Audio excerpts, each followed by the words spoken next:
Look, it probably seems odd with interest rates so low, but there are some scary figures out today that say that up to 1 million Australian households could be in danger of missing mortgage repayments or being under extreme mortgage stress by September. That's a warning from one independent analyst if the big four banks do what many fear they will do and increase their standard variable rates by as little as 0.15 percentage points over the next few months. This means on a mortgage of, say, $750,000, you might end up with an extra $60 per month that you have to pay. Now, with the rising costs of energy, fuel costs, healthcare, and, of course, low wages growth, this is going to put a lot of households under stress. Joining me now on the line is Martin North from Digital Finance Analytics to discuss what this means. Thanks for joining us, Martin. Hello, Chris. Look, we've got interest rates at record lows, of course, emergency low of 1.5%, but you're suggesting that we're going to start to see some of the major banks do what Macquarie Bank, I understand, have just done, and that is inch up their mortgage rates to cover some of their costs of lending. Yes, it's a rather concerning situation insofar that interest rates, as you say, are absolutely rock bottom. And yet household debt and the number of households in difficulty now are greater than they've ever been at these very, very low rates.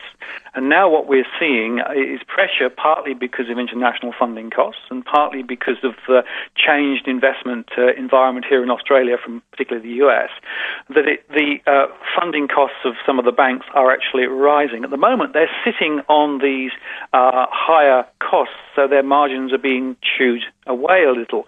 But that's not really sustainable unless they are prepared to pay lower returns to their investors, shareholders, effectively.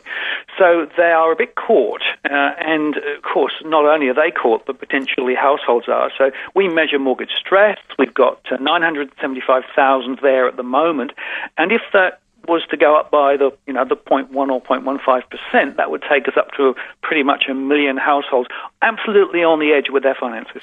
Yeah, I suppose the point here is that we're so heavily indebted now and used to these low interest rates. I'm a veteran of the late 80s interest rates when in my first house under the Keating Labor government and the recession there, that we had interest rates going up a full percentage point at a time. None of this little 25 basis points and the rest of it. But, of course, we had much lower mortgages in terms of how much we'd borrowed back then. Now, so many Australians are carrying such heavy debts with low interest rates. Even a tiny move of a fraction of a percentage point can make a big difference proportionately to your monthly repayments. Yeah, you're absolutely right. It's about leverage. So we have very, very large mortgages relative to our income. So if you go back 20 years, the average debt-to-income ratio was 3 to 3.5. Now it's 6 to 6.5 or more. Wow. And particularly if you're looking in and around Sydney in some of the more expensive areas. And that means that there is just no wriggle room. And, of course, the other factor that's different this time is that incomes are absolutely not moving in real terms at all. And yet costs, and you can listen, the litany is long, electricity, childcare, health costs, pretty much everywhere you look, costs are going up. So you've got to look at households in the round here. You can't just look at the mortgage on its own, and that's what, unfortunately, a lot of people are doing. You have to look in the round. And, of course, the other thing to say is that a lot of people have multiple mortgages because essentially they'll have investment properties as well, and sometimes interest-only loans too. So we are absolutely drowning in debt. Yeah, it's a worry. It's a good point you make about looking at households in the round, because I think a lot of us stretch ourselves when we take out a mortgage and figure we can pay that for now. It'll be tight, but we expect as our wages increase, then we'll get a little bit more flexibility. But of course, we've had such stagnant wage growth for so long that our stress has been locked in. Well, that's the point. So the get-out-of-jail card in the early 2000s, when we had somewhat similar conditions in terms of, high debt, was the wages growth. So you sat on your mortgage, and 2 or 3 years down the track, things got a little easier. There is no get-out-of-jail card this time around. And by the way, I also think that some of the banks' risk models were built in the early 2000s. On the assumption that wages growth would actually save the day. But yeah, good point. They would have been expecting it as well. Yeah, so that's the other point. So in a way, the risks inside the mortgage book could be higher. The other thing to say is that some of the people who are most exposed are not the people you'd expect. So, for example, you wouldn't expect young affluent households living at Bondi, for example, or perhaps people up in the Central Coast who are, beginning to think about retirement, would be exposed, but they actually are, as well as people over in Campbelltown and in the areas that you perhaps expect. So this is a problem which is significantly spread across the city into different areas, and very different household groups are all impacted. Well, right across the country, of course. We've just seen how some of the highest growth in capital values in the country is across the Victoria and some Melbourne suburbs. Well, that's true, yes, and I'm watching the stress down there as well. And, of course, the other factor in all of this is now we're seeing home prices beginning to come off the top, and that then begins to create another problem, which insofar that where people get into really severe difficulty currently, they can sell and get out with their shirts.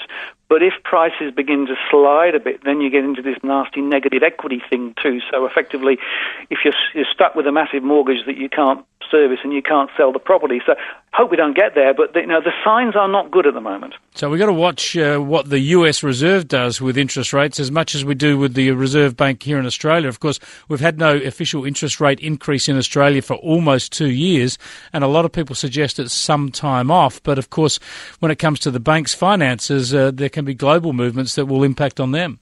Well, 30% of lending is funded from offshore, pretty much. And of that, about two-thirds is actually short-term. So it's actually requires to be refreshed every few months, right? And so even small rate rises in the US, and we're seeing that come through in some of the benchmark rates, are already hitting those treasury operations inside the banks. And it's probably going to get worse in the next few months. So in a way, the longer they leave it before they do something, the more difficult their margin pressure will be. But on the other hand, if they start moving rates up, then the pressure comes into households and defaults may rise. So in a way, they are stuck between keeping rates as low as they can to try and stop defaults rising, but chewing the margin, or lifting the margin and then dealing with high levels of defaults.